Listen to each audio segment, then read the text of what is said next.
भैंसों की जनसंख्या 6% है तो 35 लोग हो जाएंगे। तो इस प्रकार से साथियों ये सत्ता का जो रूप है, ये रूप बनाया गया कि जनसंख्या के अनुपात में सभी लोगों को हिस्सेदारी चाहिए। तो जनसंख्या के अनुपात में क्या सभी लोगों को हिस्सेदारी मिला? जो रूप डॉक्टर बाबा साहब अम्बेडकर ने भारतीय संविधान के तहत बनाया था, पावर स्ट्रक्चर के 4 हिस्से होंगे। जो पहली हिस्सा है विधायिका में जनसंख्या के अनुपात में हिस्सेदारी होना चाहिए। और ये कोई मैं नहीं कह रहा हूं, एक संविधान में लिखा हुआ है एडिक्वेट रिप्रेजेंटेशन देश की पॉपुलेशन जनसंख्या के आधार पर जनसंख्या के अनुपात में हिस्सेदारी। तो साथियों जो रूप बनाया गया था वो रूप बिगड़ चुका है। तो इस देश में ओबीसी की जनसंख्या 52% है, तो क्या 260 मेंबर पार्लियामेंट ओबीसी के लोगों की है? नहीं है। तो जो रूप बनाया गया था वो रूप बिगड़ गया, मतलब उसका स्वरूप जो है अब सही नहीं। मान लिया जाए हमारे एक रूप बना हुआ है, बॉडी बना हुआ है, नाक काट दिया जाएगा तो स्वरूप खराब हो जाएगा, खराब हो गया ना। रूप तो है, उसका स्वरूप बिगड़ गया। तो उसी प्रकार की सत्ता की संरचना के जो रूप बनाया गया था, जो वो रूप बिगाड़ दिया, स्वरूप खराब हो गया, हिस्सेदारी नहीं हुई। तो जब तक सत्ता की जो संरचना है उसमें जनसंख्या के अनुपात में आपकी हिस्सेदारी नहीं मिलेगी, तब तक साथियों परिवर्तन होने वाला नहीं है। तो रूप और स्वरूप बिगड़। तो इसलिए मैं कह रहा हूं, दूसरा सवाल जो पैदा किया कि व्यवस्था परिवर्तन क्यों नहीं हो रहा है?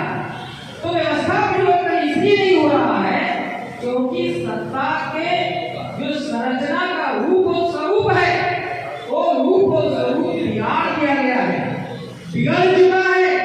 जब तक रूप और स्वरूप में परिवर्तन नहीं आएगा, बदलाव नहीं लाया जाएगा, तब तक व्यवस्था परिवर्तन संभव नहीं।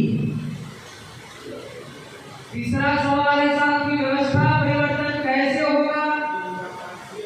तो व्यवस्था परिवर्तन करने के लिए हम लोगों को क्या करना है?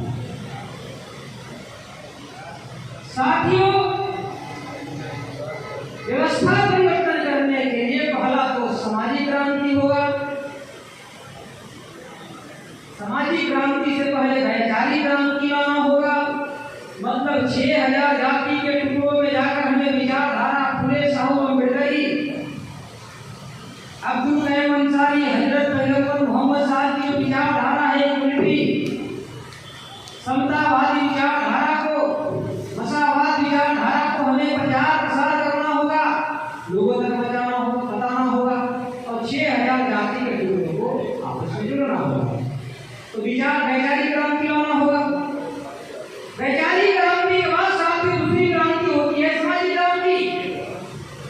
सामाजिक क्रांति होने के बाद तीसरा क्रांति होगा, तीसरा परिवर्तन होगा राजनीतिक परिवर्तन। वैचारिक परिवर्तन, सामाजिक परिवर्तन, राजनीतिक परिवर्तन, आखिरी जो होता है व्यवस्था परिवर्तन। व्यवस्था परिवर्तन से पहले 3 प्रकार का परिवर्तन लाना होगा। विचारों में परिवर्तन लाना पड़ेगा। साथियों फ्रांस का एक दार्शनिक है जॉन स्टुअर्ट मिल, उन्होंने कहा कि दुनिया में अगर बुनियादी परिवर्तन लाना है तो उसके लिए क्या करना होगा?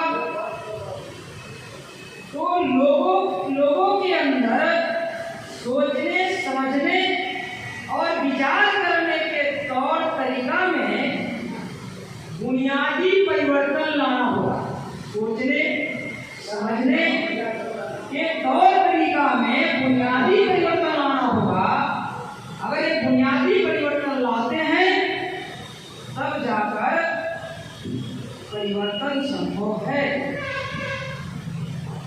तो ये वैचारिक परिवर्तन होगा सामाजिक परिवर्तन होगा, फिर राजनीतिक परिवर्तन होगा। साथियों, सामाजिक परिवर्तन के तात्पर्य क्या है? सामाजिक परिवर्तन के तात्पर्य है कि अगर जो समाज मजलूम है, पीड़ित है, प्रताड़ित है, दुखित है, विचारधारा के आधार पर अगर इनको जोड़ दिया जाए तो जोड़ने के बाद एक आह्वान पर हम इकट्ठा हो सकते हैं। जैसे एग्जाम्पल देता हूँ, 1990 के दशक के बाद एक इस धरती, बिहार के धरती पर एक नारा लगा। वो नारा क्या लगा? बुरा बात साफ करो की नारा लगाई गई। आदरणीय लालू प्रसाद यादव जी के माध्यम से लगाया गया ये नारा लगा। तो जितने मजलूम थे, दुखित थे, पीड़ित थे, प्रताड़ित थे, सारे लोग इकट्ठा हो गए और इकट्ठा होकर लालू जी को नेता माने, और नेता ही नहीं माने बल्कि उनको मुख्यमंत्री बनाया गया। और 1990 से जो सत्ता बैकवर्डों के हाथ में बिहार में आई, अभी तक फॉरवर्डों के हाथ में नहीं जा पाई। एक नारा से, एक स्लोगन से